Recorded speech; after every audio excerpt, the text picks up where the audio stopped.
Hey, Michael! This is for Dr. Loomis. Hello, everybody. I'm John. I'm Justin. And welcome to Gore Gore Goblins, Goblins, the show where we talk about horror movies we love. Some we don't. And some we've never heard of before sometimes, but we've definitely heard of the one we're doing today. But before we get to that, I just want to say sorry for the wait, because it's been 2 weeks. My internet was out 1 week, and then the next week, people were working on our house, and they're still working on my house. But so you might hear them, but we're back now, and there's some stuff that happened within those 2 weeks that I want to talk to you about. Been a long time coming, but we're coming back for you, our friends. Yes, yes. See, look at that, look at that. That's a Ghost reference, because that song's on the soundtrack. What's the name of it? Hunter's Moon. That's what I forgot. I wanted to say The Long Halloween. I'm like fucking H2O that put fucking Creed in their Creed. credits. Creed at the end. Yeah, that was something. But first of all, I want to talk about a movie that came out. Just a real quick little review. Here's our sidetrack section. Yes, exactly. That's what we're gonna call it now. Yeah, sidetrack section where I want to talk about stuff that doesn't actually pertain to what we're talking about today. There's a couple things I want to talk about. The first thing is a movie that came out in a franchise that we both love pretty recently, and it's Prey. I want to do a quick little mini, just how we feel about it. And then if it ever gets a physical release down the line with special features and all that shit, we'll make it a whole episode as part of the Predator franchise if we ever do that. When we do that, I think it'll be fun probably. But anyway, Prey. What did you think about Prey, Justin? It was great. It was finally a return to form for the Predator franchise, despite what some people are fucking saying about it. Yeah. For the stupidest, nitpickiest reasons in the world. Yeah. I liked it a lot. I thought it was great. I thought my only real complaint is the lack of practical effects. But you know what? That's fine. Because it was back to its roots, which is exactly what the franchise needed. And I liked that it was in a different setting too. That stuff like that is always, really gets me going. I love old movies set in different time periods. So just give me Predator in different time periods all the time. That's all I want from now on. Give me a Predator in feudal Japan. Give me a Predator versus some Vikings. Give me a Predator versus, I don't know, British people. Just British people. Just give me a Predator hunting. We don't need some far-fetched hybridization story, autism, superpowered thing. Yeah, that was weird, wasn't it? That was Predator's not a comedy movie either, Shane Black. You were in the first one. You should know this. Well, I mean, to be fair, he was the one that made all the jokes in the first one. And he was the first one dead. Yeah, he really was, wasn't he? I forgot about that. I haven't seen the first one in a minute.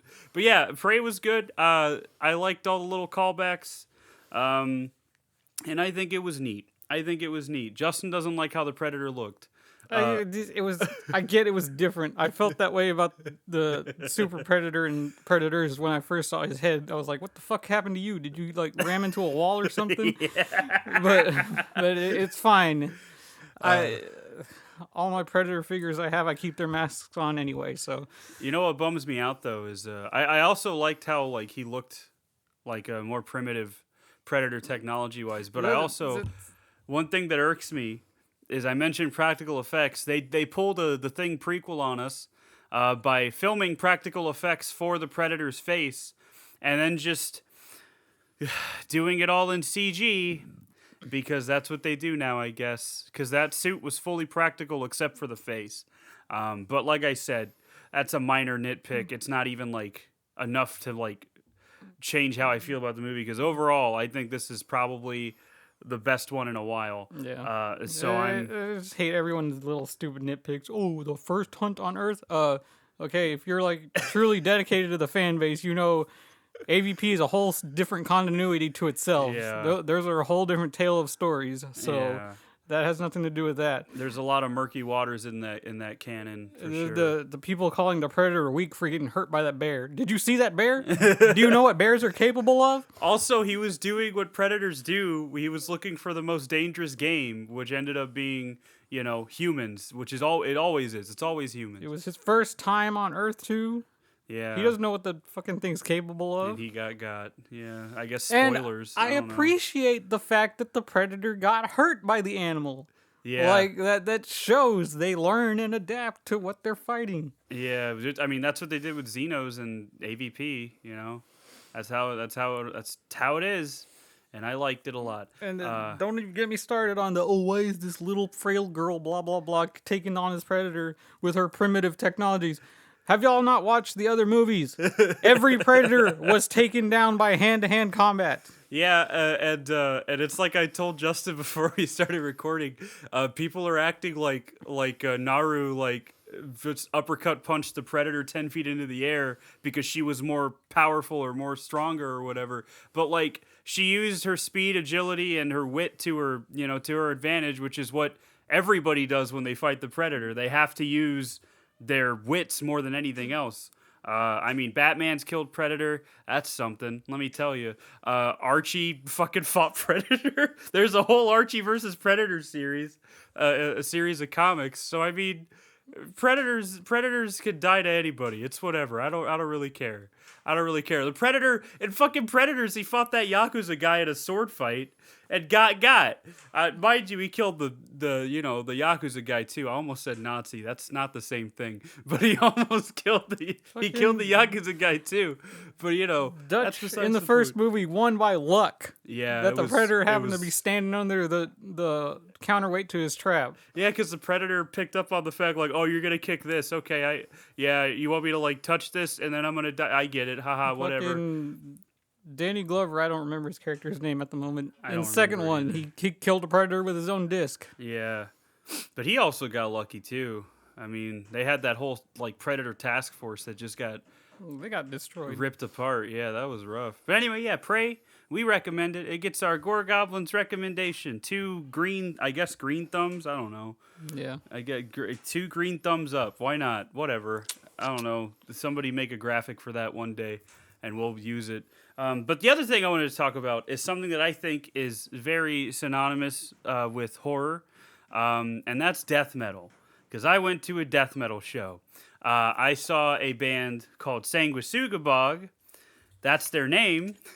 And they, I think it's like Latin and some other language together, and it like, I guess if you're gonna translate it, it means like blood toilet or some shit.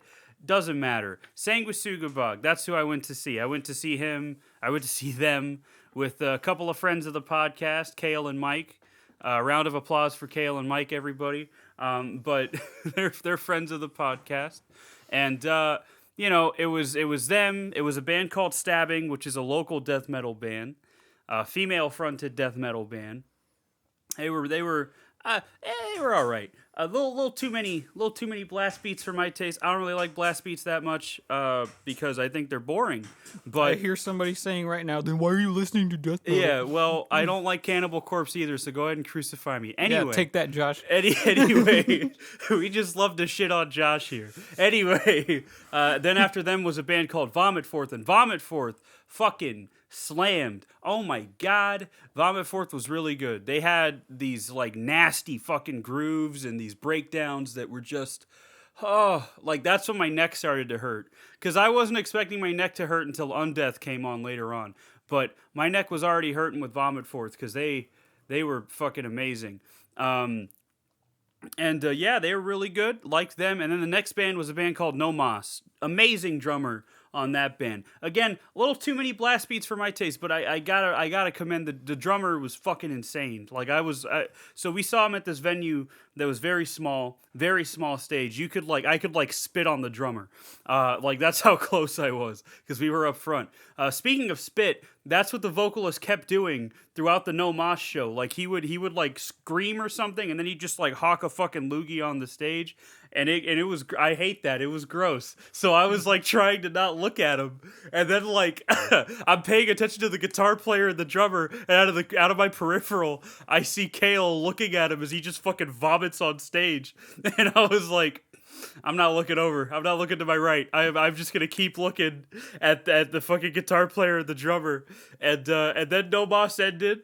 He was wearing a Resident Evil 2 shirt, by the way, an RE2 remake shirt. Very cool. And Kale said, ironically, they weren't called Vomit Forth because they should have been. And then the next band was Undeath. Undeath was the other band I really wanted to see at this show. Fantastic. Fucking amazing. They kicked right into Rise from the Grave, which is one of my favorite songs from the new album, It's Time to Rise from the Grave. and I was yelling the chorus at Alex, the lead singer. And he was very happy with that. He put the mic up to me, and I just yelled the lyrics into the mic. That was great. And then he like plays the rest of the song, and then he comes back around later, grabs the back of my head, and puts the mic in my face again. And I'm just like, yeah, like fuck yeah, it's amazing, it's so fucking cool. It was really good, very good. And then everything's going great. We're having a good time at this Undeath show. People are stage diving. You know how it goes. And then this guy pushes his way up to the front, and the best way I can describe this guy is that he's the type of guy to go to a strip club and try to fuck the stripper while she's working. That's the kind of guy he is, because he comes up, right, and he starts like yelling at the guitar player to play Pantera for some reason, and he like starts like he's like really trying to just get everybody in the band's attention. He kept putting his foot up on the stage, so I thought he was gonna get up and stage dive, but he didn't. He just kind of sat there. Another guy pushed his way up, and this dude pushed him back and told him to, fuck off, basically. And I was like, bro, he's just doing what you did. Like, what the fuck are you doing? First of all, you're not supposed to be here. Second of all, like, what are you doing? This is for everybody, right? And then after the show, or after Undeath's set finished, Alex like came up and shook his hand, and he was like, "Come down here, man, come down here." And then Alex was just kind of like, "Okay, haha." But like it was like I felt like I was seeing a man get taken hostage, is what happened, because he immediately put his arm around him and like fucking like took him away from the crowd, basically. And I was like, "Fuck, man!" I was gonna say hi and like shake his hand or whatever, but oh well. That was whatever. But anyway, I hope he had a good time outside of that, because then Sanguisugabog came on. Now, Sanguisugabog was something else. They were fucking okay. So their one of their guitar players was like he reminded us a lot of Flea, because he was just kind of losing his mind on stage playing the guitar. The other dude was some like buffer dude, and then you had the lead singer, and their drummer was great too. He had some nice little grooves and fills that he did. Very unorthodox. Loved it.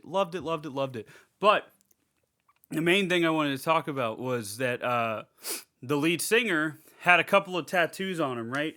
Didn't recognize one of them. It was like a man with an exposed brain. He kind of looked like the guy from the guy that plays Jango Fett with an exposed brain. So I don't know. But the other tattoo he had on the inside of his forearm was a tattoo of Art the Clown from Terrifier. And I was like, oh shit. I'm like, fucking yeah. And then like he was screaming on stage and stuff, doing his thing. And then he tells everybody to calm down and to move up. So we're thinking he wants everybody to listen to whatever song they're going to play next. As soon as that next song starts, people just fucking go crazy. Like 3 people stage dived at the same time where we all were. Mike lost his glasses. They just got decimated. And me and Kale were like fighting for our lives, trying to like not get pushed back, but we ended up getting pushed back anyway. And then like people kept crowd surfing and shit. It was insane, but it was awesome at the same time, I gotta admit.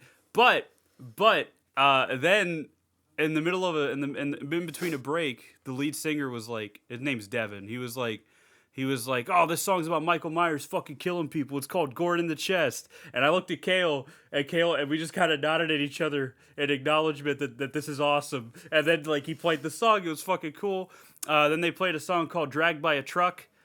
What a great name. I read the lyrics for it. It's absolutely vile. They are an incredibly vile band, full of just gore and perverse shit. Love it.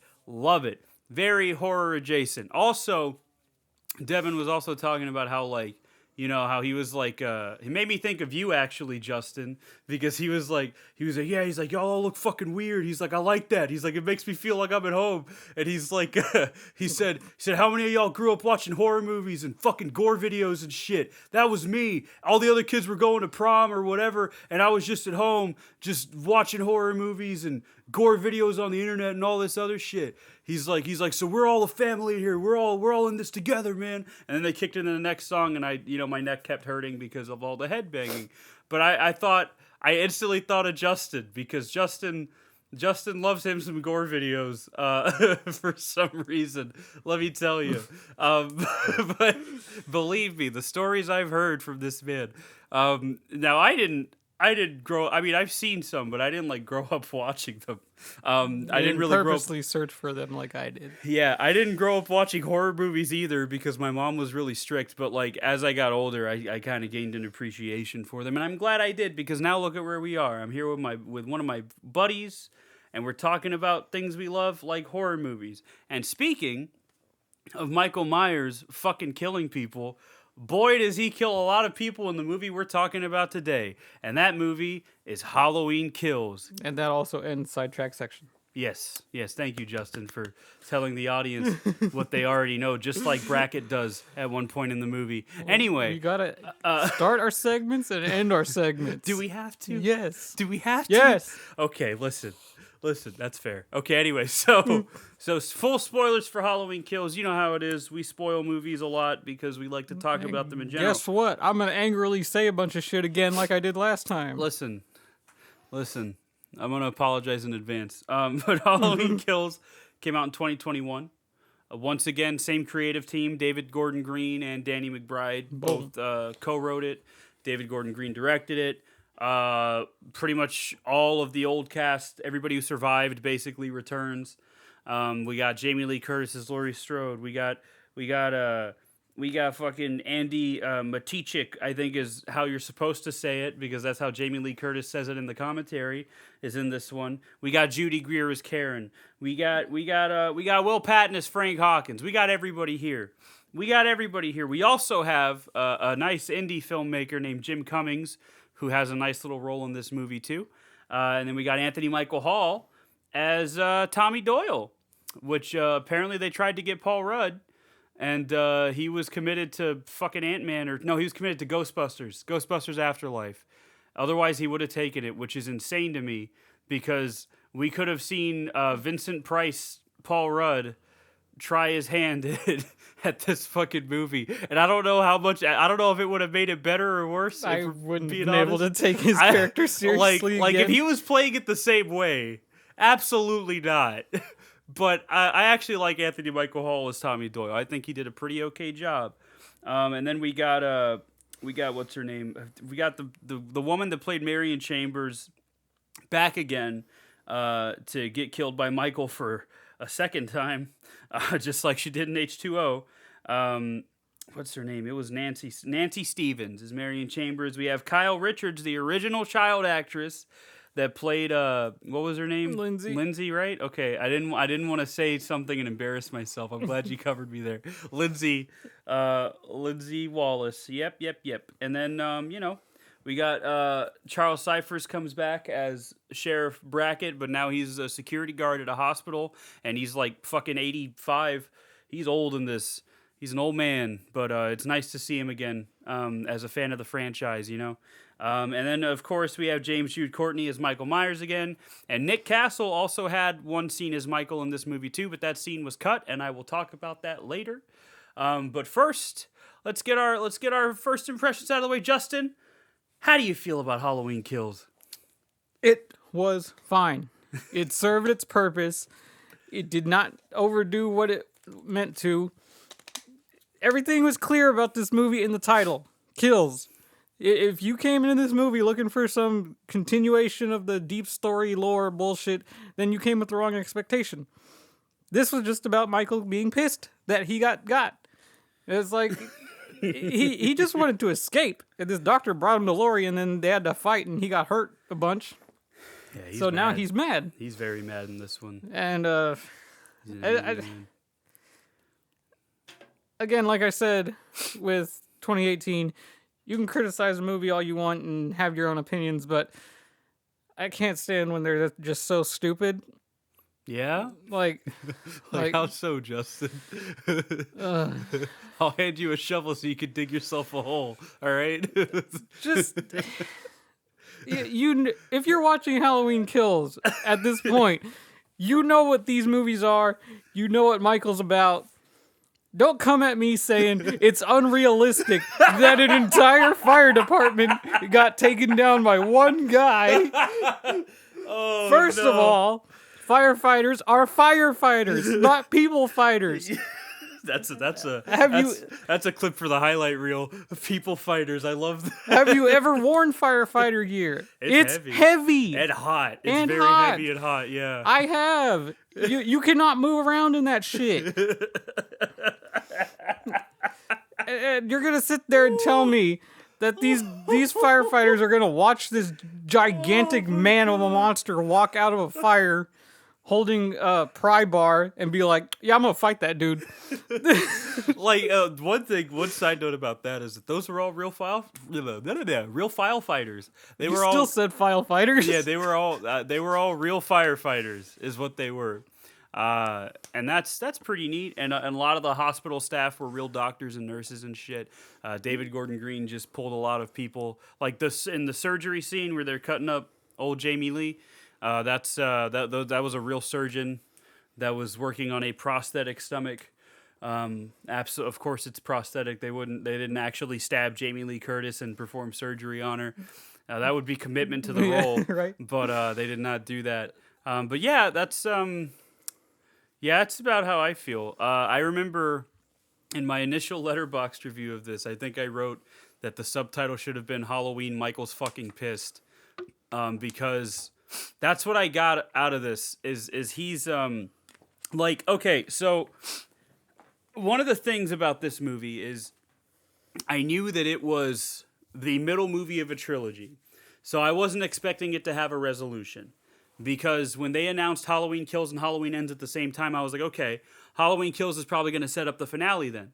That's how it works, right? So I didn't go into it expecting a resolution at all. And I'm glad I didn't, because a lot of people that I've talked to about it are disappointed that nothing really happens in it. But like, it's set up. It's like down to like things that are in the background is set up, because in the commentary, David Gordon Green talks about how there's this radio tower that you see in the distance in a few shots that they added in post because it's going to play a role in Halloween Ends, supposedly. So this movie is just a 100% a setup movie. And you know what? I'm fine with that, because this it feels like just a continuation of the first movie, because that's all it is. And I feel like these three movies together are hopefully going to feel like one cohesive film, right? Mm-hmm. I'm hoping that's what it feels like. It's the same, but like it's different because like I know this is a completely different thing, but like Dune came out recently, directed by Denis Villeneuve. I'm pretty sure that's not how you say his last name, but I don't give a shit. And one of my biggest problems with that movie is that it felt like half a movie, because part 2 is an inevitability, right? And it is half a movie, more or less. But Halloween Kills, I don't really have that issue with Halloween Kills, because, I don't know, Halloween Kills, first of all, is a sequel to the first Halloween, so it kind of can borrow from that. Second of all, I feel like it ends in a good spot to set up the next one. I feel that way anyway. And I'm excited to see what happens in Halloween Ends. But this movie's purely a setup movie, and that's fine. There's plenty of kills and stuff in this one, and there's plenty of Michael just being angry and taking it out on everybody in Haddonfield. And I think it's pretty okay. I like it as much as the first one. But that's just me. I don't know. I feel like enjoyed it quite a bit. They set out to please both sides of the fan spectrum. 2018, you got the people who love the fear, suspense, and all the build up to everything. Yeah. Kills, you got the people who just want the kills, the gore. The gore hounds, and they fucking gave it to you in this one. And it was great. Every shot of Michael killing somebody is just so well done. Like, I love that firefighter scene so much. And they're all practical effects too, which is, again, very appreciated by me. I also want to talk about one thing I want to talk about though is that 1978 sequence, that little flashback we get to what happened that night.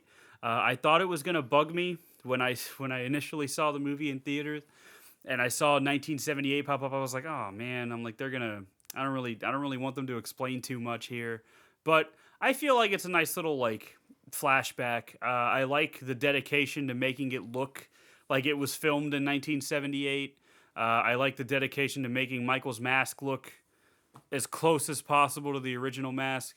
Because there was the I want to say he was like the special effects guy who played the cop that gets his head hollowed out in Halloween 2018.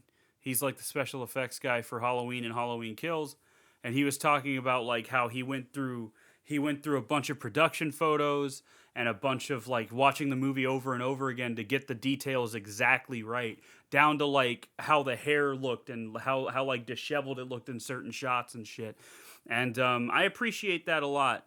That Michael was also played by a slightly younger actor because they wanted him to be a little quicker, you know. But I think I like that opening scene and the little flashbacks that accompany it. Most importantly, though, there's a guy that looks just fucking like Donald Pleasance. I remember when I saw that in theaters, I was like, how the fuck did they do that? Like that, because I was like, this doesn't look like a deep fake. It doesn't look like somebody's de-aged or anything. That looks like just fucking Donald Pleasance. And turns out it's like somebody that was part of the crew that looked a lot like Donald Pleasance that they just touched up with makeup. And then they dubbed his voiceover with the guy that did that little Loomis voice tape recording in 2018.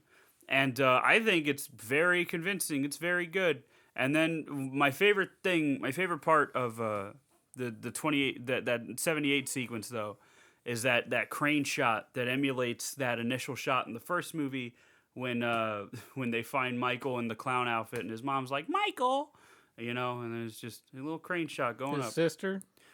No. No. Yeah, when he's Never standing mind. outside with the knife in his hand. Yeah, And I'm done. I know. I said Michael like his sister, but you know what? That's fine. It all blends together in my head. It's all right. But yeah, so The way that's, his dad said Michael. his dad said, Michael, you're right. Listen, I man, redeemed myself. it's been at least 13 weeks since we watched Halloween 1 together. But yeah, so that's how I feel about Halloween Kills, and I really like that opening scene a lot. I think it's neat. I think it's good. I think it's great. But yeah, But so, does it take the cake? Yes, but yeah, there's been a lot of complaints with this movie. A lot of people consider it to be the worst in the franchise, which I think is Excuse me? hilarious. H2O Resurrection? 6? When something like Resurrection and 6 exist, you know. Rob Zombie's Halloween 2? Yeah, so it's like there's a lot of other Halloween movies that you can like less than this one, but a lot of the complaints boil down to like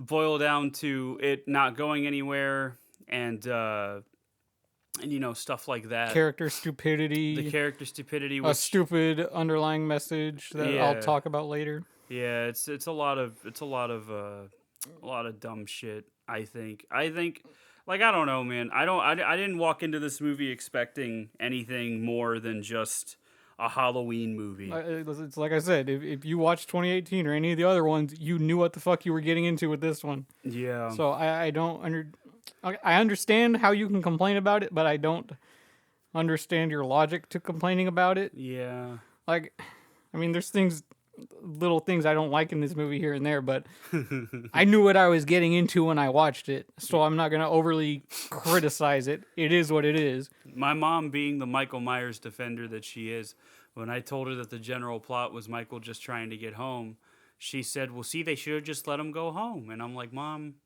I don't think you get it. Like, I don't think you understand, like, just how mean he was in this movie, because he was a very angry man.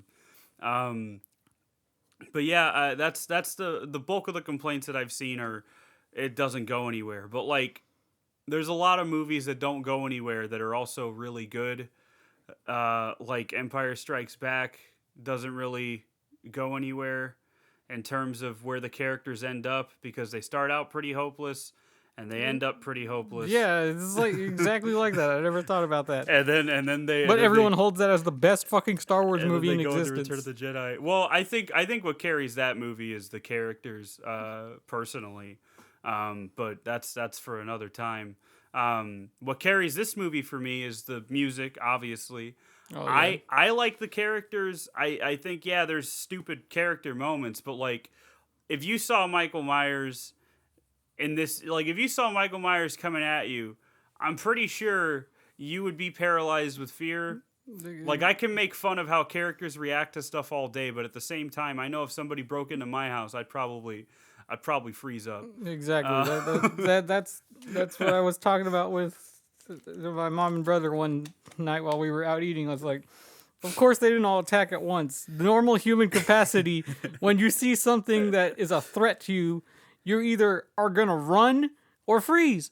That's human nature. Fight or flight. Yeah. There's like 1% that are gonna go charging in head first. The other 99 are gonna freeze or run. Like, what do you want? Yeah. Yeah.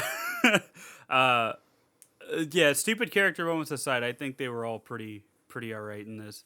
The kills were also carried a lot of the weight too, Because that's what the movie was about. and I don't know, just the general, like, their explanation for why Michael is seemingly unkillable, and it not really being anything specific, it being vague, is, I kind of like that aspect of it too, because you know, Michael doesn't die very easily. He goes down. But then my man just wakes up and he's like, "Hey yo, I'm back. I'm like a shark, you know." And that's what he does. He's a monster. He's an evil man. And yeah, I mean, I don't know. This movie just works for me in more ways than it doesn't work for me. The only real complaints I have about it are just like certain character moments that I think are kind of silly. But like at the same time, it's a horror movie. There's going to be characters that act silly. It's kind of like the genre is kind of relying on that for it to work as effectively as it doesn't sometimes. But this movie's actually got some pretty fucking tense ass moments, man. Those home invasion sequences are pretty fucking. They like, I remember sitting in the theater. It doesn't really affect me as much now, but I remember sitting in the theater and those home invasion sequences were fucking. They were getting to me. They were making me scared. The other big complaint that I've seen from people is how repetitive it feels, and I can kind of understand that because that "Evil Dies Tonight" thing, where they just keep saying it. "Evil dies tonight. Evil dies tonight." I'm pretty sure it's said like over 20 times. I think I remember looking up the official count for it, and it was like 27 times, something like that.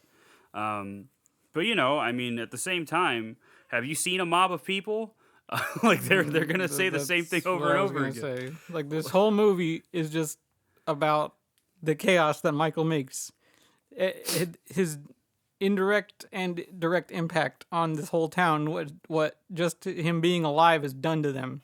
Yeah, and that's the thing, is like, it's kind of funny that's what ends up happening when you have that I don't remember the fucking name. Was it Dylan? Was that his name? The one that gets pinned to the wall in 2018. The one that got the Halloween date tattooed on his. Dave. Was it Dave? Yeah. Yeah. When he gets or like in 2018 when he's talking about how like, oh, he just killed like 4 people. Worse things happen every day. So it's kind of funny to me that like he says that, and then in the next one it like causes all this chaos. That there's like this like group of people that meet up every Halloween to just hang out, you know, and just kind of like, I guess, share their trauma and work through it and stuff. But that's also kind of realistic, because if you're directly affected by that shit, I can see that being like something that would happen. As far as like everybody else losing their mind, I think it's just mob mentality gets caught up in it, which was the point of that opening sequence, which again. Has an incredible theme by John Carpenter and company, and David Gordon Green mentioned pretty overtly that he's like I kind of wanted to showcase like, you know, like a mob of people coming after him. He's like that was the idea, was that it was supposed to be like all those pumpkins were supposed to be like representative of mob mentality, and yeah, that makes sense. And again, the music's really good. I like the music a lot. I can't say enough about the music. I really can't. But yeah, I think it works. That's what I'm gonna say. I think it works. And the only other real complaint that I might have with it is just Lori being kind of taken out for a while, but like It's she understandable. took a knife to the stomach. I think I can forgive it. You know, it's not. I definitely, as far as like sequels go, I think I like it more than Halloween 2, I do a which it, thousand times over. which Like it it draws a more. lot of comparisons to because of the hospital setting and stuff. The only other, I keep saying the only other complaint, and this is like the third time I've said it, but like one of the other complaints that I have with it too is like how they think this dumpy Danny DeVito looking guy is Michael. And Justin pointed out, well, but they've never seen Michael without a mask. And I'm like, yeah, fair, but like at the same time, he looks like Danny DeVito. I don't think R.I.P. to that guy, by the way, not Danny DeVito, but the actor that played the other asylum patient, because he passed away before the movie came out. I don't remember his name off the top of my head, but rest in peace to that guy, because he never got to see the fruits of his labor with this movie, unfortunately. And he's the guy with the umbrella from 2018 was who he was. Yeah, I mean, I don't really buy it that a lot of people would just kind of assume. But then again, the average person in Haddonfield who doesn't even know who Michael is, I guess I can buy it. But like with Tommy and everybody, how they think it's him for the longest time until like the very end when it's too late. I don't know. It's just kind of like, even after the dude's dead, Tommy's like, "You sure it's not him? We've never seen him without a mask." And then Brackett's like, "Bro, really? Like, look at this guy. You think this is fucking Michael Myers? Come on, like, come on, dude." Well, that's the only thing that I kind of don't like about this movie. Like, I appreciate the effort the actor went to with Tommy's character, but I don't understand why he felt he had to be the leader of this mob. Because if you look at first Halloween, all he did was get jump scared by Michael like a couple times, and then Laurie shoot him away. Like, he wasn't even after Tommy, really. He was going for Laurie. They were just in the way. Yeah, They yeah, sat in the that's bathtub, true. and Michael ignored them. Yeah, he did, didn't he? Yeah. Yeah, I think, like, I like Tommy's character in this, but yeah, I can understand how but I think the reason I like his character is because Michael Anthony Hall really gives it his all. He fully commits to that role, which is appreciated for a little slasher like this. I say little, even though it's one of the biggest franchises of all time, but you know what I mean. I think he does good. I think everybody does good acting wise for the most part. Yeah. And yeah, I don't know. I can understand all the criticisms, but at the same time, I like it. I think it works, and I think once Halloween Ends comes out, if that's good, I hope it is. I have pretty good faith in it.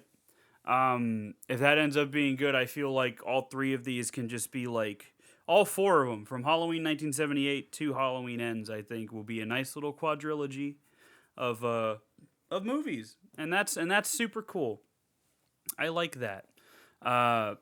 So is there anything else you want to say about it, Justin, before we move on to talking about other aspects of it? Because I feel like most of what we're going to talk about is probably going to come through in tangents while we're talking about the kills and stuff. Yeah. Well, we described it in the movie. Now we can just move along And talk about the movie and its general plot while focusing mostly on the kills, because that's how we just do. start a little quick run through of the movie while we talk about the kills when they happen. Yeah, is that the name Yeah. of the segment? I don't know. I think that's a good name. It's a little long. It's a little long-winded, but I think it works. Anyway, So here's what happened. so the first like, I think, I mean, the first scene is Cameron, right? Cameron? Yeah, Cameron. Cameron finding Hawkins, who, if you watch the last movie, you'd think he's fucking dead. He got stabbed in the neck and run over, but nope, he's good. He's alive. And like the nurses even say he's gonna make it when they're like wheeling him in. I think that's kind of funny. Yep. That they made sure to like leave any doubt that he might die. Just cast it to the wind. But then you have that 1978 flashback that I talked about. I really like this part. Really like it. I think it's neat. I think it's really well done. You have the radio tower in the background, which David Gordon Green kept pointing out every time it was on screen in the commentary. And I like how they made it look like the actual first movie too. yeah, with all the film grain and stuff, that film grain filter that they put on over, because it was all shot digitally. Nothing's really shot on film anymore, unfortunately. but you know, in this opening scene, it's just what happened that night, and the person that dies is Jim Cummings. His character, he's a cop. He gets he tries looking out the window that Michael liked to look out of. Like they mentioned in a line earlier how like Michael used to just stare out his sister's window all the time, and then you know, Jim Cummings tries to look out the window, and then Michael like rushes him and starts strangling him with rope. Yeah. And then Hawkins tries to shoot him, and he misses. He hits old Jim Cummings in the neck, and he just bleeds it. Like my favorite thing is that like he hits Jim Cummings in the neck, and Michael just drops him and like pivots and walks away. And then Hawkins misses 3 more times trying to get him, which is insane to me. That he just fucking misses 3 more. You already missed once. You're gonna miss 3 more times. Come on, dude. Damn and then rookies. and then he just sits there with Jim Cummings when he dies, and then he dies and he says he's sorry, and I'm like, you're not gonna. He doesn't hear you. I appreciate the gesture though. And then then Donald Pleasance's fucking body double walks in, and he's like, did he kill again? The evil is here. Did he kill again? Did Michael kill again? What happened here? You know. And then the movie, you get the nice little title sequence. One of the best title sequences of the franchise, in my opinion. Love the pumpkins. Yeah, Especially the pumpkins. That last burning one with the blood dripping. Yeah, the last pumpkin looks real good.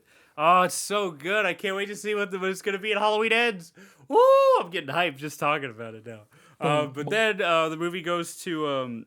but then we get a scene where we introduce, like... They're, like, at this place called Mick's Bar. And the owner of Mick's Bar is this big black guy. And he actually owns a barbecue place in Austin. David Gordon Green was mentioning that he owns a barbecue place in Austin, and he's like, yeah, he's a really cool guy, and I just asked him if he wanted to be in a movie, and he said yeah, and so I put him in this, and he's got some pretty good lines, like Tommy gonna get that motherfucker, and then there's another one that made me laugh. Tommy Doyle gonna fuck him up. Yeah, Tommy Doyle gonna fuck him up. Yeah, that's such a good line. I love that line so much. It's so good. So they're having an open Mick night. Yeah, an open Mick night. Because it's Mick's Bar. One thing I'm going to mention too is that there's not a lot to talk about with the production history for this movie, because you know it's pretty cut and dry between. This is a small tangent. It's pretty cut and dry between 2018 and Halloween Kills. Halloween Kills was already pretty much planned out when they pitched Halloween 2018. And then once they got the green light for the sequel, they realized they wanted to adapt it. They realized they had enough to make a 3rd movie. And they did that, so that's why we have Halloween Ends coming up soon. But I'll talk more about Halloween Ends and what I think it's gonna be and all that shit towards the end of this. But yeah, they're at an open Mick night where they're just doing a talent show, and you have the couple that was the nurse and doctor that popped up briefly in 2018. It popped up very briefly in 2018. You see them at the bar, and then behind them. I do like this part because behind them, you know, you have all these, you have like these quick shots of like, I think it's Lonnie, Marion, and Lindsay all sitting like ordering drinks and stuff and making a commotion. And the couple tells them, hey, can you quiet down? I'm trying to watch the talent show. Trying to watch the talent show, which is like... Well, it was mostly the wife in the couple being all bitchy because... I guess something happened at the party they were at, and somebody acted inappropriate. So she was like, "You need to stand up for yourself." Oh, his boss. It's his boss that he needs to stand up to. And but I just think it's funny that like you're excited for a talent show in Haddonfield. I don't know. That's just in the middle of fucking Illinois. Like I don't know. That's like. He only said something because his wife got mad. That's fair. It's like Will Smith getting up and slapping Chris Rock just because Jade was mad. Yeah. Well, but he said that's not why he did it. So who knows? Who knows? Rich people. Yeah, rich people problems. I don't Will give Smith's a shit. a fucking hack now anyway. We're not rich anyway. But yeah, so then Then Tommy eventually goes up to the open mic and starts telling the story Well, of. first, Lonnie's like, "You're gonna listen to this guy whistle birds." And then he doesn't. He's like, Lonnie put me up to this, and then he starts talking about like I'm gonna tell you the the story of the Haddonfield Boogeyman. Boogeyman. Yeah. And shit like that. And he basically runs the audience through who Lindsay, Marion, and Lonnie are. And Lonnie apparently had a face-to-face interaction with Michael, which is in the 78 flashback, where like he's walking down the street and he like trips and falls. And then like Michael's just like behind him, and Lonnie's like, "Oh, don't kill me!" And then the cops are like, "Hey, yo, what's up? You good?" Lonnie, small and scrawny. Yeah, there's like these bullies. Has bad dreams and cries to mommy. Yeah, there's like these bullies that are just assholes, and, That's why you don't they're fuck just with the Mulaney's. they're the Mulaney's, which Whoever they were. they just give me the energy of the McPoyles from Always Sunny, which is not the energy that you want to have. Believe me. But Tommy tells that story, and then he says, and cheers to Lori wherever she is right now. And then it fucking hard cuts to them in the back of that pickup truck. Like just Lori's bleeding out, and you know, they see the firefighters coming, and she's like, let it burn. And it's a scene from the trailer that I really liked, and it's really cool. Yeah, that was the first teaser trailer. Yeah, that first teaser trailer, yeah. And then the firefighters get to the house and they start like running through, and they're like, "Oh fuck, what are we gonna do? Fire's spreading, whatever." Fight this fire. And this fire was a real fire. It was a real fucking fire that they just lit the house up. At least for the exterior scenes when Michael's killing all the firefighters. That scene was like fully like they just lit the house on fire and they filmed it as it was burning. So they had a time limit to film it, and they did it. But these two firefighters are just vibing, you know, just hanging out in the house, trying to put the fire out. One of them falls through the floor into Lori's little panic room, and you know, he's calling for Mayday. He's like, "Oh fuck, you know, I'm down, I'm whatever." And then Michael opens the little steel door where Lori kept all her guns in the last movie, and he just fucking like, you know, he steps up, grabs a pry bar, and just beats the dude's brains in, literally. Which in the theatrical cut, he just hits him once, and then the extended, you get an extra hit. So yay. Yeah. We watched the extended cut, by the way. I have to stress that. We did watch the extended cut. I've watched the theatrical one twice. I watched the extended one 4 times. Justin really likes this movie. Anyway, so he kills this guy, and the other guy's like I guess he didn't hear his fucking partner screaming to death. And then he's like, "Grab my hand, man, grab my hand." And then Michael grabs it and he screams, Blah, blah, blah, blah. which is funny to me because, like, I don't know. It's like, I know what it's supposed to be. I know it's supposed to be like a transition shot that implies that he dies. But I like to imagine that he just like gets grabbed and he's like, "Ah!" Like he just starts freaking Well, he out. saw Michael's face. He did see Michael's face. You're right. But it's still funny to me. I don't know why. It just makes me laugh. It's like there's a scene in Texas Chainsaw that makes me laugh like that too. Where like it's fucking when old boy finds his girlfriend in the freezer, and then he turns around and Leatherface is there with the hammer, and he does that fucking purely authentic blood curdling scream, and it makes me laugh because it's such a funny sounding scream. I had to rewind it when I watched it recently because it was just poop, and it just gets hit. And thank you for mentioning so Texas much. Chainsaw, because you just reminded me of something that made me extremely mad. Okay, here's one of our tangents. Here we go. What is it, Justin? Somebody had the nerve to say that Texas Chainsaw, the new one, is a better movie than Halloween Kills. They also said Scream 5 was better than Halloween Kills. I don't know how I feel about that. I think I rated Scream 5 higher, but I feel like they're on the same level for me. But I also just like Scream a lot, so, you know, whatever. But anyway, continue, Again, Justin. I hate terrible movies. I mean, I love terrible movies. But Texas But Chainsaw Texas Chainsaw is something else. is... Don't worry, we're going to rip into that when we get to We'll it. get to that one. But Like, I liked it for what it was, because it was just a chainsaw going crazy on people. that's more than I can say about it, if we're being honest. Which is fine. That's more than I can say.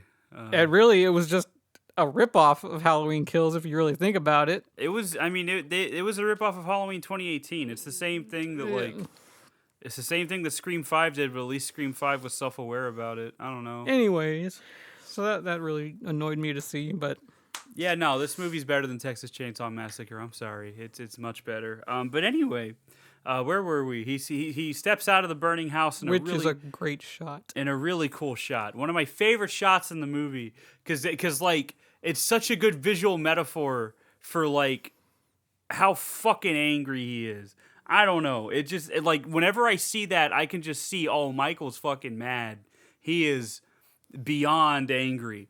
And the firefighters act accordingly. and the are firefighters stunned. The firefighters are like, who the fuck? Who's this guy? Who's this fucking I mean, they readied themselves regular old like guy? Something's about to go down. But One of again, like I stated, they're firefighters. One of them not started a people circular saw, which reminded me of that scene in Spider-Man 2, directed by horror icon Sam Raimi, which is the most Evil Dead shot in the film, I might add, for Spider-Man 2, when that surgeon picks up that surgeon chainsaw and revs it up.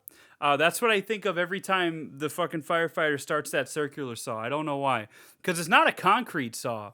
It's just a fucking, I guess it's to cut through wood and shit to get to people. But whatever, he revs it up. It doesn't help him. Michael just walks up and stabs one dude in the face with a pry bar. You get a nice POV of that. There's some cool POV shots in this scene, by the way. He stabs that one guy in the face with the pry bar. Awesome. Love that. Blood starts running down. He falls over, and he was trying to fire hose Michael like it was going to do something. It didn't do anything. Michael's not a human. He's not human at this point. Then he whacks one guy in the face. He whacks another dude in the face. He stabs another guy. Lifts him off the ground. In the gut and lifts him up and then pulls it out, throws the pry bar away, goes up to the guy with the circular saw, turns it around on him, rips into his neck with it. I love that scene. And then he just goes ham, and we see the aftermath later when the sheriff finds it all. And yeah, he really went off. There's a lot of dismembered and broken bodies just in front of Laurie's smoldering house. But Michael continues his rampage by going to after the firefighter scene, we get the scene of Laurie arriving at the hospital and everyone doing what they're doing, trying to get her all prepped and whatnot. Yeah, they get her all prepped. They do the little surgery, which is done by real surgeons. You get Karen having her little moment because her husband's dead and everything that just happened. Yeah, in the extended cut, she walks into the little coroner's area. The morgue. I guess it's a morgue, but like in a hospital. Yeah, I guess hospitals have morgues. I don't know, man. I don't go to hospitals. Anyway, so she walks in there and she talks to the guy. She's like, I'm looking for my husband. And he's like, you're not supposed to be here. And then in a very fucking Christopher Nolan directed type way, the guy yells, you're not supposed to be here. And kind of throws me off that that's in there like that. Yeah. It just reminds me of fucking in The Dark Knight when Harvey Dent's like, you can't give in, like that's what it reminds me of. It just reminds me of that shit. But he yells at her, and then they tell her and then like hospital staff comes in. They don't even fucking scold her. They're just like, hey, your mom's out of surgery, she's stable. And she's like, oh, okay. And then she has a moment with Allison where they cry about her dad being dead. Yeah, her dad being dead. Worry. And then he'll always be here even if we can't see him. And then the next kill, I think this is, it doesn't matter. I'm just gonna go kill to kill. We proceed to the elderly couple. Yeah, one of these is the groundskeeper from 2018, and then the other one is her husband, who has sleep apnea. God bless his soul. And he comes downstairs. She's playing with a little drone, and we get some nice little character between the two of them, which makes watching them die a little rough. She flies the drone into the bathroom, which is dark, and she loses the drone, and then it gets thrown back out. Now, in a deleted scene, this was Nick Castle's cameo. It was supposed to be a POV shot from the drone going into the bathroom, and then Nick Castle bats it away, and that's how it ends up outside. But they cut that for whatever reason, and we get the shot. And we got the movie. Ooh, I'm sorry. And then the husband goes to look at it. he turns the light on, and Michael breaks the light, and he fucking screams, and he tries to walk away. There's a big fella in the bathroom wearing a monster mask. Yeah, and he tries to walk away, and he's walking by like some, I guess, doors with some glass windows in them, and Michael just punches through that and slams his head against the wall, and then he grabs him and shoves his neck through a broken shard of glass before just pulling him through the door, and so then he's bleeding out. The woman, the groundskeeper, tries to leave. She's in the process of unlocking the door, and then she looks behind her and sees Michael and stops unlocking the door, trying to escape. She chose fight. She chose fight when no, you're in the process of leaving. Michael's gonna fucking walk. Okay, he ain't gonna run at you. He's gonna fucking walk. You could have very easily made it to your car and drove the fuck away. That's all you had to do. But instead you chose to grab a knife that you didn't even try to use because you were so shocked that this man grabbed a fucking, what do you call those lights? Those fucking circular lights. Those fucking, what's the name of them? Oh my God. Damn it, I knew the name. I forgot.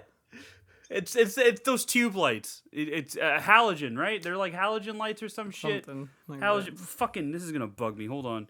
Let me see. Fucking open a new tab. Isn't it a word with a P? Tube light. Fluorescent. Yeah. It's fluorescent light.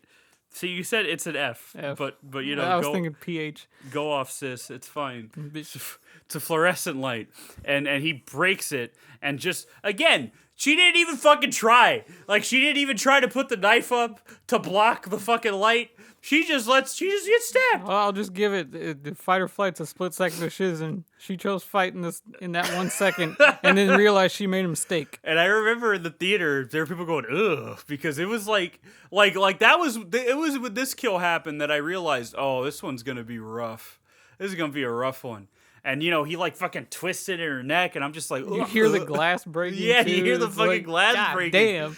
It's rough, dude. And then, she's bleeding out, and Michael drags the fucking... Old man. husband in a scene that's reminiscent of a million different horror movies.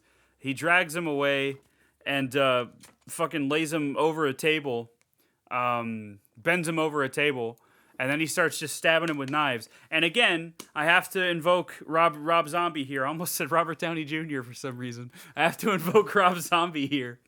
How he said that Michael has the mind of a child, and that's what he tried to portray in his movies.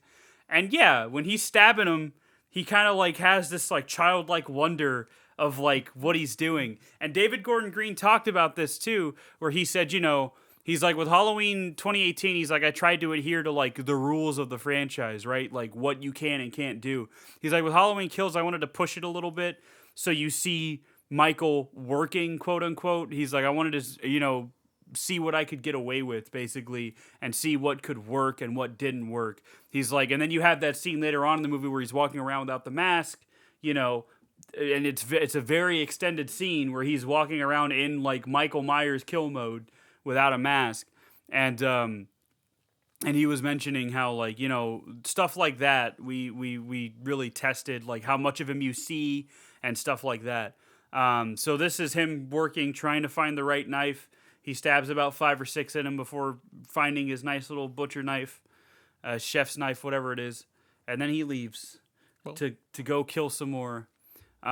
Meanwhile, the news just hits that like Michael escaped, because this is all on the same night as 2018. And the news you find out that like Michael killed all these people, not killed all these people, but like that he's that the transport crashed, and that now there's murders happening again. And we get a picture of Bob Odenkirk as Bob when they're showing the old victims, because they couldn't find the actor that initially played Bob. So they just called Bob Odenkirk, and he was like, oh yeah, whatever.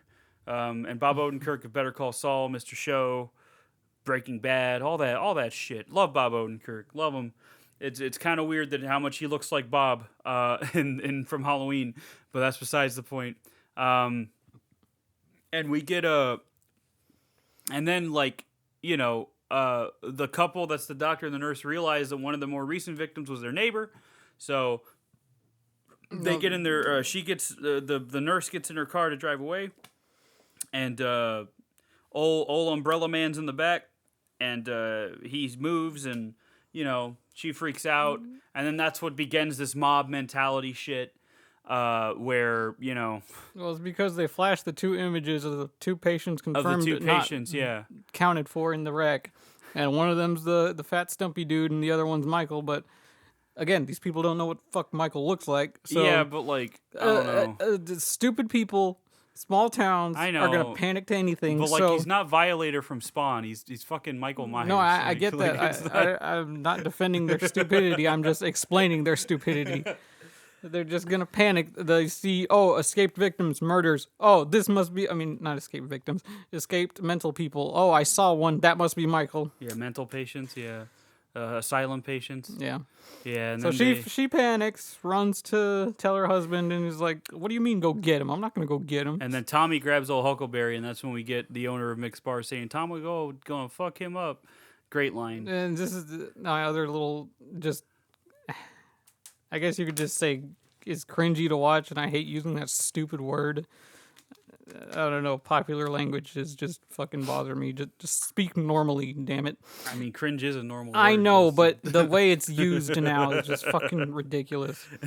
Anyway, it's all the Tommy doing the flipping the bat around, putting it behind his head, and it's like, chill, dude. Yeah, he's like, really putting on trying this to show badass off, persona yeah. and be like, I'm gonna be the one to do this, even though you've never directly done anything imposing in your life, dude. Like, I think he just wants like the glory, yeah, that's like all. that's the way I rate his character. From is how somebody he that just wants the overly glory. exaggerated his explanation of the night Yes. and everything. That like, little boy was me. Oh yeah, yeah, you little fucking diaper baby. That's who you were. And fucking, you weren't Skylar Gassando and Rob Zombie's Halloween. You were fucking whatever the fuck his name was in fucking Halloween and John Carpenter's Halloween. All right. So Tommy walks out and is like, walking up to the car, and he's like looking in there trying to see. And he's like, Michael, wake up, and he swings the bat at the car, and then the car takes off. Oh, speaking of funny character moments, I forgot to talk about when Jim Cummings was like, "Hey, there's a dead dog in here," and Hawkins is like, "What?" And he's like, "Nothing." Why would you say that? Why would you fucking say that? Like, it's a discovery that there's a dead dog here. He's gonna be like, "Oh, nothing." All right, it's like me being to my mom, "Hey, mom, there's cat throw up here." What? Nothing. And then I just leave. Like that's the equivalent. I don't do that, by the way, mom. I don't. I love you. I always clean it up when I see it.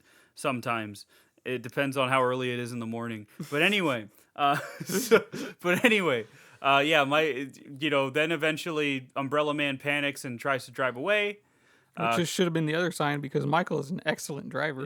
Yeah, somehow. And he fucking crashes his car and runs away. And then in all the times I watched the movie, I never noticed in the passenger seat, oh, that was the umbrella. So if you watched 2018, you already knew it wasn't Michael. But, Yeah. I mean, we already knew it was Michael in the first fucking place anyway. There is that nice little POV shot, though, of him looking at the people surrounding the car that he was in. And then what happens next, Justin? I don't remember. I only remember, I remember the kills, but I don't remember the specific order of them. It's then, I think it's... Is that the introduction of Big John and Little John next? Well, we get the part where the sheriff and whatnot go see the aftermath of the fire they go department. see the aftermath, and the sheriff is reaping what he sowed. What are we gonna do? Cancel Halloween? yeah. Then, Yeah, that's what you get. All then, right. That's what you fucking get. You get a town in chaos, like literally. Then it's back at the hospital, I think. I'm just going kind of what I remember. That's why I like just go kill to kill, because I don't remember the plot but enough. I wanted to give people the movie. I know. Anyways, so then they're all doing that, and everyone's having their little chats. Lori sees that Hawkins is alive, and so she's like, I'm going to rekindle a little flame we had. Not yet, though, but anyways, they all start talking. The cops come in. Oh yeah, and they talk to Karen and Allison. Yeah, separately. The sheriff talks to Karen, and one of the deputies talks to Allison. And behind the deputy is an Easter bunny holding a carrot like a knife. That was pointed out by David Gordon Green as like a little thing that the production designers did as a joke. What, George? My cat's reaching out to me. He loves me. But they yeah, he's holding the carrot like a knife behind the deputy. I think that's funny, and and then there's this weird transition that I'll let Justin talk about because it's a weird transition to him. Not so weird to me, but I do think it's kind of funny. So So it's you get the sheriff and the deputy doing separate interviews at once as they're going back and forth. You got Karen describing her vision of what happened last time, and Allison talking about it. The deputy asks Allison, "Well, how did Michael know where to find her?" It's like he didn't. Like the doctor brought them together. Michael didn't even care about Lori until he saw her, and it was just something in his way. It's like what everyone's trying to fit together that Michael doesn't give a shit about Lori. She just happened to be in the way, and now he does because he hurt her. She hurt him. yeah, So all this and she that. blew his fingers off. And then Karen's side is like, "Oh, but we got him. We burned him to the ground." And the sheriff's like, "Oh, I'm sorry." And she assumes she's just like that. He's saying sorry to her. It's like, "Oh, nobody told you. Michael Myers is still alive." And then the weird little cut happens, just Allison screaming, "What?" Yeah, it's like a weird like. It's like just the way they piece those it's like parts a pan together. Cut, yeah, it's like a blur cut. I don't know. I don't know the technical term. I'm not a filmmaker. It's like they just started that scene right when they said action. Yeah. It's just Allison screaming. What? Yeah, and then she's mad. And then Karen lies about it to Lori later on because, I don't know, Judy Greer. Judy Greer is great in this movie, by the way. I gotta stress, she's great. I love her in this movie. I already like Judy Greer a lot, but she's really good in this movie. But anyway, so is that when we get to Big John and Little John? Yeah. Then We get to Big John and Little John, played by actors whose name I can't remember. Hold on, I gotta take a peek at the cast list. They here. live in the Michael Myers house. Yes, there's let me see, where the fuck? You're not gonna tell me? Which in a funny review I read, somebody said that the only good part about this movie was the gorgeous makeover the gay couple gave the Myers home. Yeah. One of them is played by a Mad TV alum. Yeah, that's where I recognize him from. I always forget his fucking name. He also played one of the tallest in Invader Zim. I don't remember which one though. But what the fuck is his name? I'm just listening, man. I'm just swiping. We got Scott MacArthur playing Big John and Michael McDonald. That's what it is, playing Little John. They both are known for comedic roles, and David Gordon Green talked about how he likes to put comedic actors in dramatic roles so he can, like, you know, see their range and stuff. Big John is literally me because he is his opening scene is him putting on a spooky record and singing along and dancing with it on a record player. So he's a vintage gay like me, like myself. And he's you know, he's dancing, he's having the time of his life. And then Little John comes up and he's like Big John, which I think it's adorable that they call each other Big John and Little John, not just John and John. I just think that's funny, especially when Little John is significantly taller than Big John. But Big John is stocky, so you know I get it.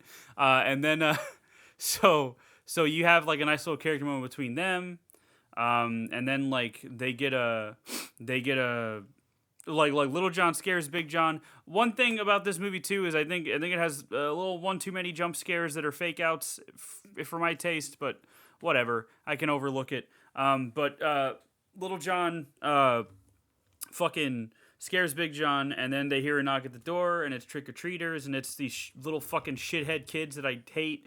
That are like, "Oh, my sister fucking ate a razor blade in one of your candies." Let's just assume they're the new generation of Mulaney's. Yeah. That's what I think. And they play a trick. They're all one of the guys is in a silver shamrock mask in the fucking skull and the skull mask. They're just like, "We appreciate you, Halloween 3, but don't ever happen again." Halloween. Anyways. So yeah, they do that, and then Big John is like, "Oh, don't you know who the fuck you're messing with?" Blah blah. Yeah, this is the Myers house. They start talking about Michael Myers and how he stabbed his sister in the tits, which again is how I would talk to little kids if we're being honest. The kid says ew to him saying tits, but not the fact that somebody got stabbed. Yeah, well, you know, tits are gross when you're a kid, I guess. But so they scare the kids off, and then they enjoy their night for a little bit, for as long as they can. Big John just getting high the entire time. Good for him, dude. I'm so happy for him. I love Big John. But anyway, then we get I don't remember what happens next, man. We get everyone's yeah. They Tommy goes to round people up to fight Michael or whatever. Basically they're setting up what happened in Halloween 4, where you got them good old boys tracking down Michael. Love that. And she's like, I need people that are willing to fight. I need people that are able and willing to fight. Like he's recruiting for the fucking army. And then meanwhile, Nancy, fucking Lindsay, and then the doctor and the nurse all go. Why'd you say Nancy? I mean Marion? Marion. I was saying the actor's name. All right. So they all go together to hunt down Michael, and they stop at this one place, and two of those little shitheads are swinging on a swing set, and Lindsay's like, hey, y'all need to fucking go home and shit, because, Michael is out, and he's a fucking evil monster, and that didn't make any sense, but then the little kids are like, no, we're not going to do that. We're fucking kids. Whatever. Ha ha ha. Just waiting on our friend. And then Michael shows up fucking holding their friend's bloody skull mask. Michael just probably wrecked this fucking kid. Michael killed another child. I bet the kid said some mean shit to him. Michael was just like, you little shit. You know what? I've killed a kid before. I'll do it again. And then he did it again. Let's just assume because the mask was so bloody, he crushed his head. Yeah. Shit, probably. Anyway, that's what he gets. Anyway, so then Michael starts terrorizing the people in the car. You get some little callbacks to the Halloween 1 scene where he breaks the window using the same poor man's trick that was used in 78.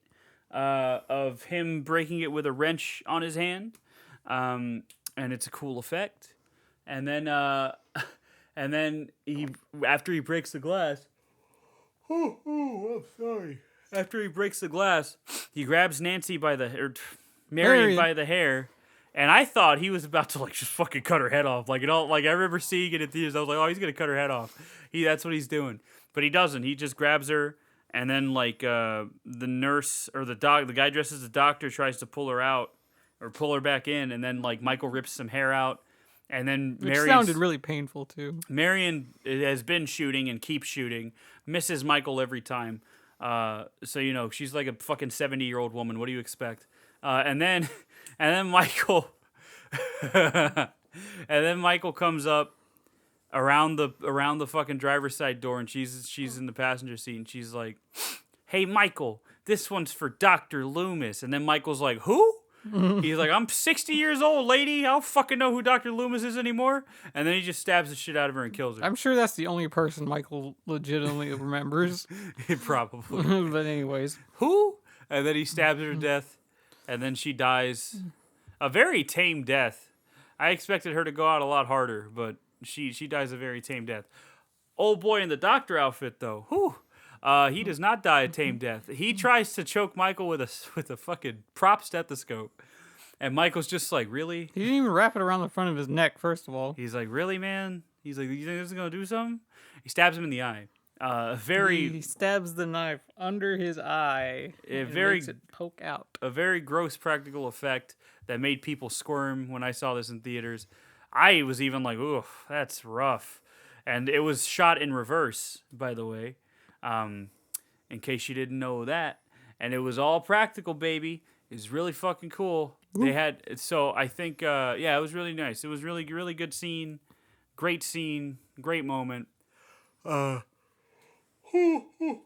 then, oh man, I'm so tired. I haven't been sleeping well. But anyway, and then Michael's fucking he's like, yeah, I got him. He's vibing in the car, and then old girl in the nurse outfit. In the nurse outfit. Who's actually a doctor. Yes, because their outfits were switched.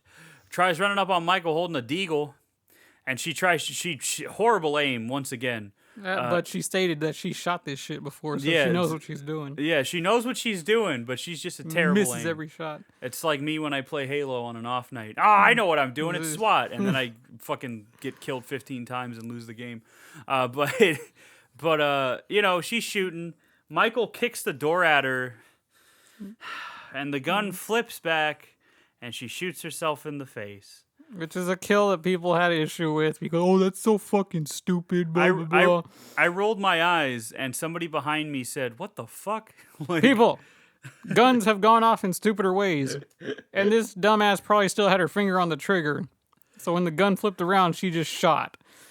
yeah, she was real proud of it though, because she was talking about it in an interview or in the special features. I don't remember what, but she was talking about how it's such an honor to be killed by Michael, and she thinks that her death is really cool and funny. And I'll admit, it is pretty funny, but like at the same time, I rolled my eyes pretty fucking hard because I thought it was because it felt like something that would have happened in Halloween Resurrection. I think that's why I didn't like it, because it very much felt like a resurrection kill.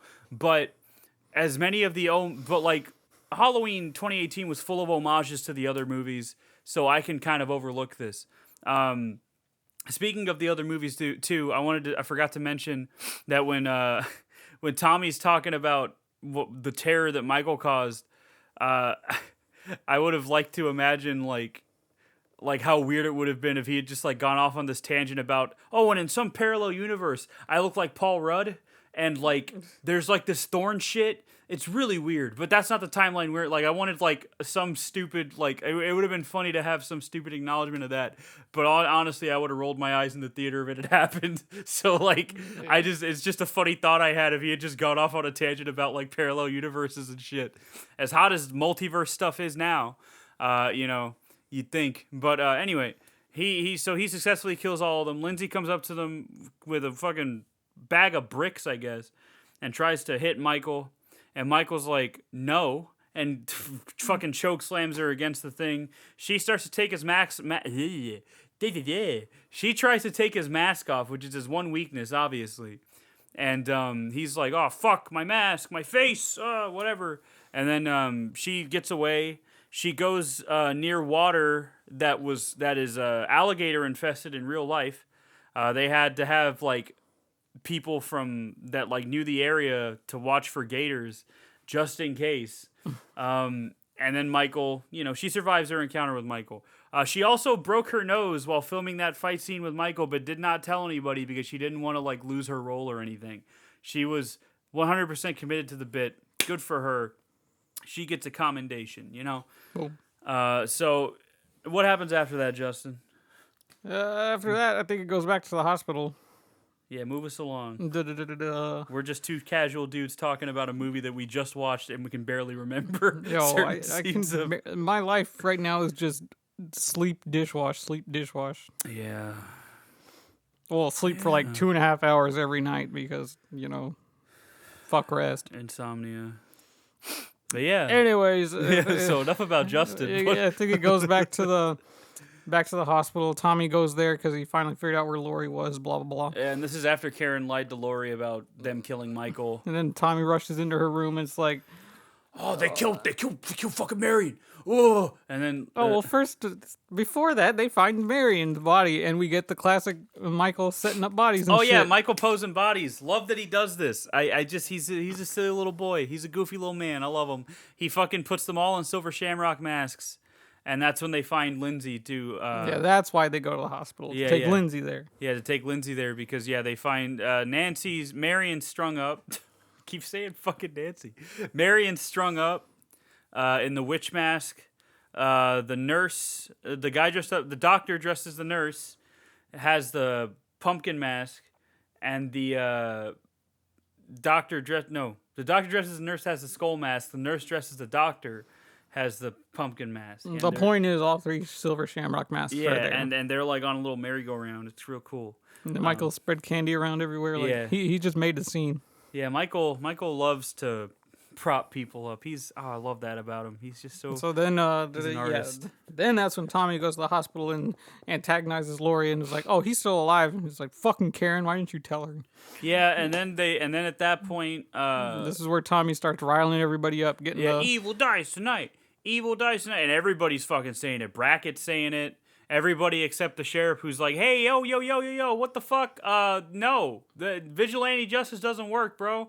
And everybody gets riled up. At some point, Umbrella Man walks in and causes a ruckus. everybody's like, "Ah, it's fucking Michael," and then they start chasing him. There's a fucking mob of people outside at this point. Because everyone's just panicking, trying to figure out who's dead, who's alive, what's going on, and blah, blah, So blah, then, blah, blah. so then, he runs away. The sheriff tries to maintain control, but loses his hat. And there's a nice shot of him being all somber on the stairs, looking at his ruined hat, and thinking, as Justin put it so eloquently, "Oh, my hat." So then, Well, I like. I don't. I like how Tommy is like in the sheriff's face, like, "No, we watched your department fail. Blah blah blah. We're gonna do this ourselves." yeah, And it's y'all like, couldn't stop Michael, so we're gonna do it. Again, like I said, this is for some reason some people had issue with the message this was trying to send, but that's the reality of a mob mentality. Yeah, These are not intelligent people on a peaceful air quotation protest. yeah. And I understand if some people were sensitive at the time when shit was going on and they made this an image in a movie, but that's the reality of it. Yeah, like Lori even calls them. Lori fucking calls them sheep. Yeah, she's like, "No, you fucking sheep! It's not him." Once she realizes that it's not Michael, Like, what other message were you trying to undertake from that? It's like somebody said, "Oh, there's a better way they could have portrayed this." What do you mean? I think it was pretty real. Well, I don't want to say it's realistic, but like It's done over the top for what yes, it is, yeah. But for what it is, that's how fucking dumb people are. But no, I kind of like that aspect of. I think I mentioned that before. How I like that aspect of what Michael does to the people around him. Yeah, because that's like another message of the movie is like Michael isn't just the person. Michael is the evil that infects everybody in Haddonfield and the fear, like he's fucking Freddy Krueger or something. But yeah, I understand that it was like a sensitive issue at the time because you had all those protests going on, and then the riots that the protests would eventually become, which is what happens in this. But this kind of doesn't really start as a protest; it's just a riot. So it starts as a fucking riot and stays as a riot because people are, I guess, Idiots. scared and stupid. Emotions will do some things, And so they follow. They basically chase this poor man up the stairs, and Karen tries to like calm him down and shit, and she almost succeeds, but she for some reason doesn't leave him in the room that he was in, where he was already hiding pretty well. She puts him in this hallway between two doors that are locked, sure, but people start breaking through the windows and shit, and that doesn't go over well. And he grabs a fire hydrant, I guess initially intending to defend himself, but instead he uses it to break a window. And he steps out. He steps on the ledge, scares everybody outside. They're like, "Whoa, what the fuck's going on?" And then he just jumps, and he dies. Because he had nowhere else to go, and I felt real bad for him. The music is great in that scene too. Yeah, music's really good in that scene. It's really good at telling you how to feel, which is somber in that part. Yeah, it's rough. He dies, and he's a mangled mess on the floor. And then Brackett says everything that basically just hand feeds the audience what Michael does to the town, which is. Now he's turning us into monsters, which, yeah, I get it. I understand that that's the point, especially when you have Laurie kind of reiterate that later. But after that, or meanwhile anyway, Lonnie takes Cameron and Allison to the Myers house. Well, before that is Big John and Little John's death. Yeah, Big John, Little John. Oh, yeah. Big John and Little John. They're enjoying their night watching a movie.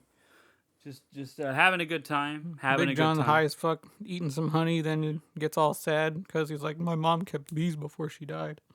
Yeah, he did get sad, didn't he? And then they hear a knock at the back door. They just think it's the kids again, but it keeps knocking. But Little John's like, knocking. "I got this."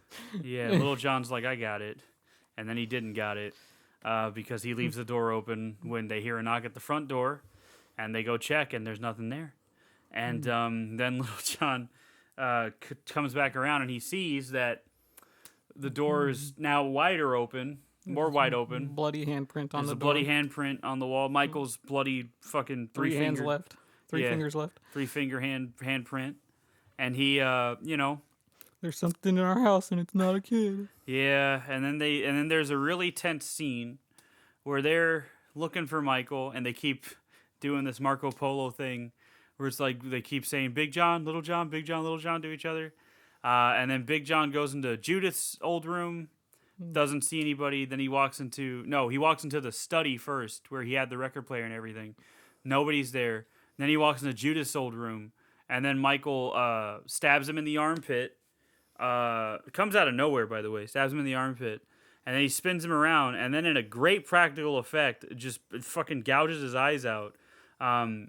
Which reminds me, I've been playing through God of War again for the new game. I played through God of War 3, and there's that part where you're beating the shit out of Poseidon, and you fucking click in the 2 thumbsticks, and Kratos just fucking shoves his thumbs into his eyes and breaks his neck.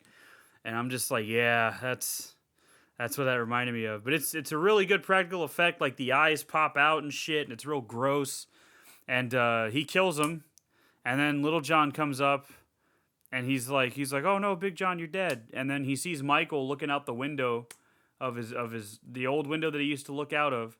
And he turns around, and he's like, Michael, you've come home.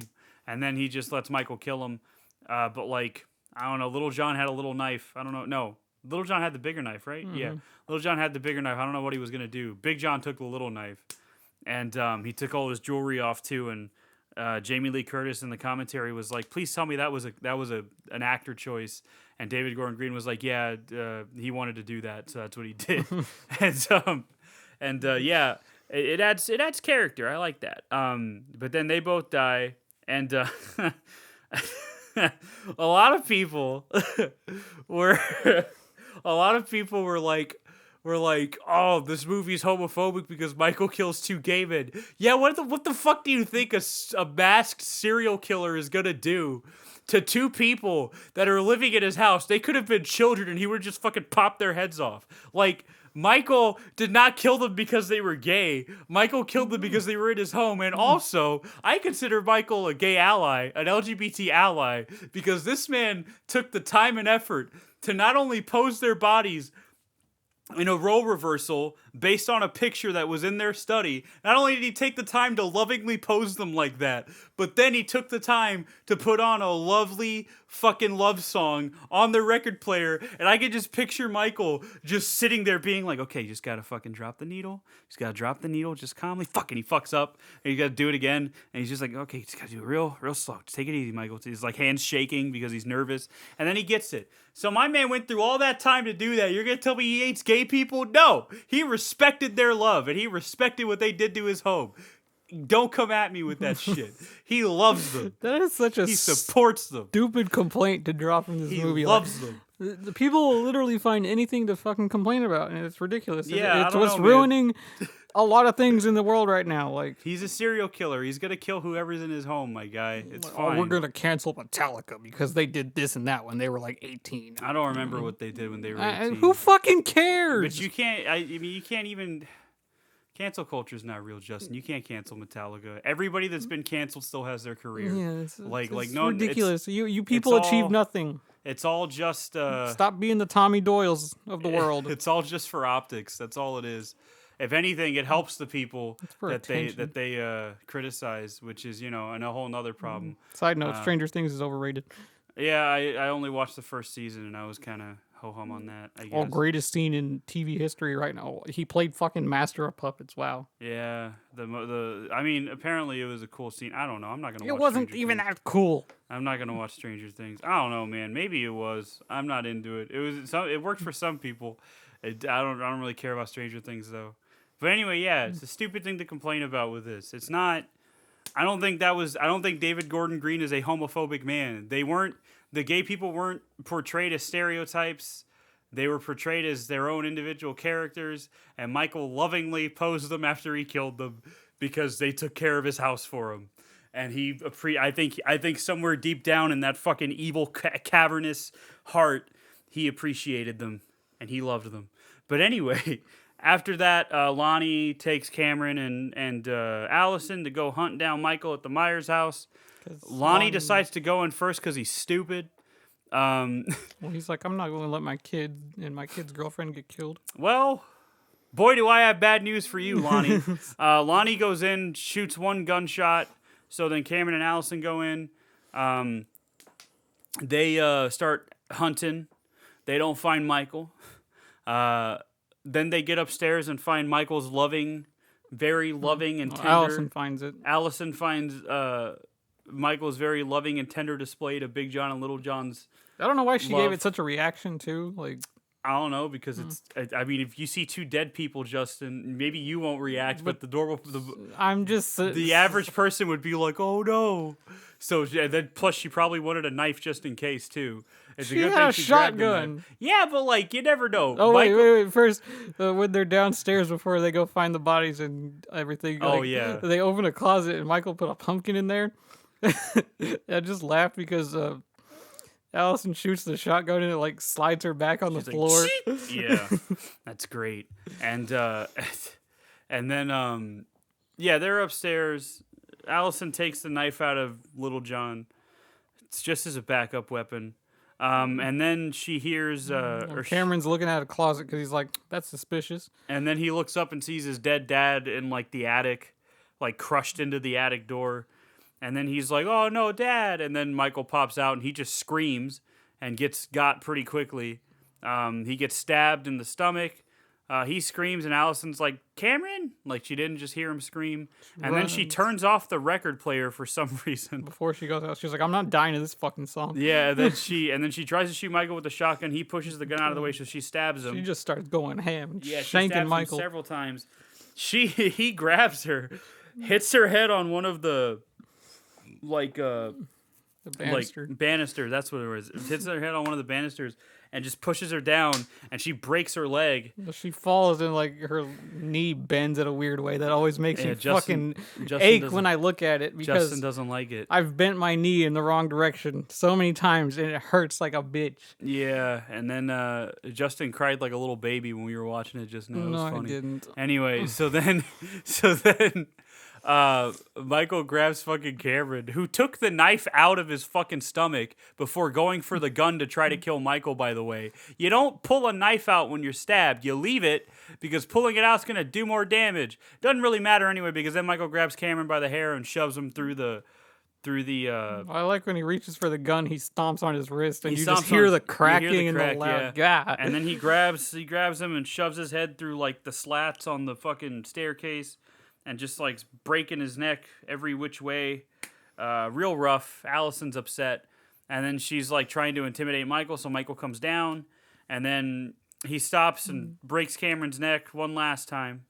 And then he goes down to Allison and he like overpowers her and is about to stab her and she's like, do it. And then she looks to Michael's side and yells, "Do it." Judy Greer comes in with clutch with a pitchfork, stabs him in the back, and then Michael collapses onto the staircase. Now all she had to do was take that pitchfork out and just stab him in the fucking head. That's all you had to do, was just stab him in the fucking head, and that's it. Michael's dead. That's it. But no, she takes his mask off to lure him away into a trap. And she does her little gotcha again. That's cool. Love that. Oh. And then sheriff, or the sheriff or the bracket formerly known as sheriff, decides to quote an iconic Halloween line, which is, "It's Halloween, everybody's entitled to a good scare," And then they all start beating the fuck out of Michael. One guy tries to shoot at him with a gun, but then Michael slits his wrist wide fucking open, like disgustingly open. And he's still able to get a few shots off on him. Michael collapses. And then everyone just starts beating on him. Everybody starts beating the shit out of him. And then Karen walks up to him and Michael's reaching for his knife. She grabs the knife again. Prime opportunity to stab him in the fucking head. But she stabs him in the back. And then she walks away. And then Tommy's like, "We got this." And then meanwhile, while Brackett's going up to shoot Michael, Laurie's talking with Frank about how like, "Oh, Michael transcends every time he kills people. I don't think he's human because he takes a lot more punishment than should be possible. But I think he transcends to a higher place every time he kills somebody. Blah blah blah blah blah blah blah. Whatever." And so what ends up happening is Brackett's about to shoot Michael, but Michael pulls the knife out of his back and slits his throat, and then he just starts going ham. He kills everybody in that fucking mob. He stabs one guy like under his chin, and he makes a goofy face. He fucking slashes some throats. He stabs people in the stomach, and then he stabs one guy through the forearm. He just fucking goes crazy. He kills a lot of people. And then Tommy tries to swing at him with his bat, one-handed for some fucking reason, leaving him wide open to Michael just grabbing his one arm, and stabbing him. And then Tommy goes down, Michael grabs the bat and just fucking bashes his head in. And in the extended cut, get a double tap. we get a double tap where the bat's broken and he just stabs him with the splintered wood. And meanwhile, Karen gets curious because she sees like Kid Michael's ghost or whatever the fuck in the window of the Myers home. So then she goes upstairs and looks outside and like kind of takes a deep breath. And then Michael fucking Jason Voorhees teleports behind her and comes out and starts stabbing her in a sequence that's a very clear homage to Psycho, the shower scene more explicitly. And Karen gets stabbed to fucking hell. And Laurie senses it. So in the theatrical cut, it ends with Michael just looking out the window, and then he's just right? Which a lot of people got mad about. But in the extended cut, which I prefer this ending more, but the reason David Gordon Green said he didn't do it was because once he knew where he wanted the story to go, he didn't want the ending of Halloween Kills to make it seem like Halloween Ends was going to be a direct continuation, because Halloween Ends takes place 3 years later. He didn't want it to seem like a direct continuation, so he opted to just end it with Michael looking out the window, which I think is a poor choice, because I personally like the extended ending more, because it lines up with the ending of the first Halloween of the where it zooms in on the knife and freeze frames, because Laurie calls Michael, or she calls Karen's phone, and Michael somehow knows how to work a smartphone, which is something that Justin pointed out. And then she hears Michael breathing, and she's like, "I'm coming for you, Michael." And then she just walks away, just unbothered. Well, she showed slight emotion first. Yeah, she showed slight emotion, but I mean, like she's just like stoic, walking through this crowd of people as they're bumping into her. And then it freeze frames on the knife, and that's Halloween Kills. Whole lot of murder, whole lot of death, whole lot of good stuff. All practical effects, all really well done. And yeah, that's Halloween Kills. Final thoughts, Justin. It's great. I love it. It is what it is. You don't need to overanalyze this movie because it's an in-between movie. It did not need to further the story in a huge direction. It furthered it as much as it needed to, with Karen dying and being the final straw for Laurie. And this is it. It ends now. You've taken so much from me, and blah blah blah. And it just showed a lot more aspects to what Michael's effect on everything is. Like I said, indirectly and directly, to personal level, to an impersonal level, to the whole town. And the kills were great. That was the point of this movie. That's all you need to take away from it. It's in the title, yep. It has some little stupid dialogue here and there, but what horror movie doesn't? Has stupid people doing stupid things. What horror movie doesn't? And it's fine. Like, I don't understand why people overly hated this movie. Like, what did you want? It felt like a Halloween movie to me. It did. It felt like... It didn't feel like something like Resurrection or even 6 or 5, where it just kind of felt like, I don't know, bad. Like I said in the beginning, you got the 2018 satisfied the suspense, the thrill people. Kills satisfied the gore people. Like, they did a good job. Yeah, I like Halloween Kills. I think it's good. I like it as much as 2018. I think it's great. I pretty much agree with Justin. I think I like how Michael affects the town of Haddonfield. There are some like logistical things that might bug me here and there, but like for the most part, it still holds up. And I'm very excited for Halloween Ends. Cannot wait to see what's gonna happen. We got that little teaser trailer. Can't wait. Apparently, some test screening got a standing ovation, but I'm not gonna read it too much into that because I don't want to know anything. Yeah, I'm excited. So that's coming out in a couple months. We'll do a little quick review of that after we watch it for whatever movie we're doing at that point. And yeah, I'm very excited. And now, But now, Halloween has ended for us momentarily, momentarily. because we ain't doing a full on Halloween Ends episode until that shit comes out on Blu-ray.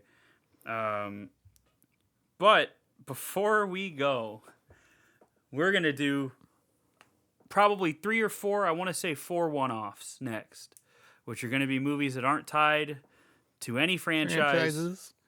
Unless we get a movie that has a prequel.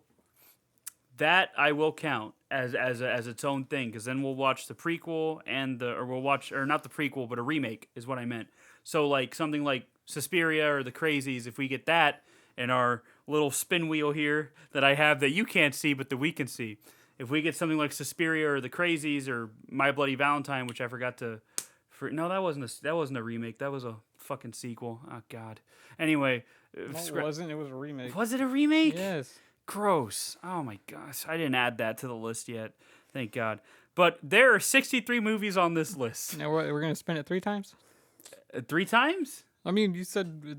Oh, no, we're going to... Okay, okay, I see what you're saying. We're going to do it... Let's just have our full list of what we're doing next. Okay, yeah. So it'll be 4 times, because we're doing four one-offs before we move on to Evil Dead. And then after Evil Dead... during Evil Dead, we're going to do a new format where we do mainline, which is going to be like Evil Dead, and then a one-off, then Evil Dead 2, and then a one-off, then Army of Darkness, and then a one-off, then the remake of Evil Dead. And then we're going to do that with everything going on except for Friday the 13th and Nightmare on Elm Street, because that has a special crossover episode.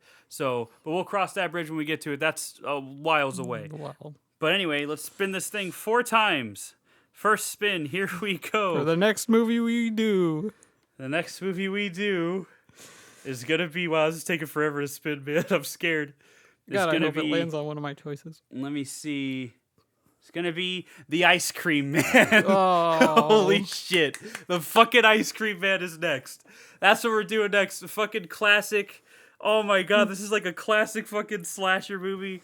Oh, what the fuck is that dude's name? I'm going to get crucified for not remembering his name. Because he was in Rob Zombie's Halloween. I mentioned him. Clinton Howard. I wanted to say Clinton Howard, but I was afraid that was wrong. Clinton Howard, fucking cult classic Ice Cream Man. That is next week. I cannot wait for that. After that, what's our next movie? Come on, one of my shitty picks. Please don't be anything awful.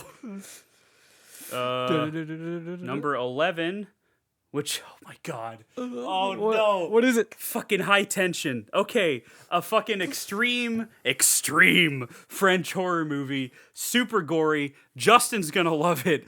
I'm gonna maybe like it. Fuck me. Okay, so we got Ice Cream Man and High Tension. Okay, what's next? The Number third 3 movie on the list. Number 3, baby. What do we got? Number 62. Jesus Christ. Which is Us by Jordan Peele. I don't think you've seen it yet. I haven't. I like Us. You're not excited for it because you weren't that crazy about Get Out, but I like Us a lot, and I've been meaning to revisit it anyway. So that works out. That's movie number 3. Us is a more straightforward horror movie, I think, anyway. So I think you might like Us a little bit more than Get Out. If you didn't, because I don't know. I like them about the same, but I think you might like Us a little bit more because that one's feels more like a straightforward like slasher type movie. And I like that one a lot. We'll find out. So we got Ice Cream Man, we got High Tension, we got Us. What is next?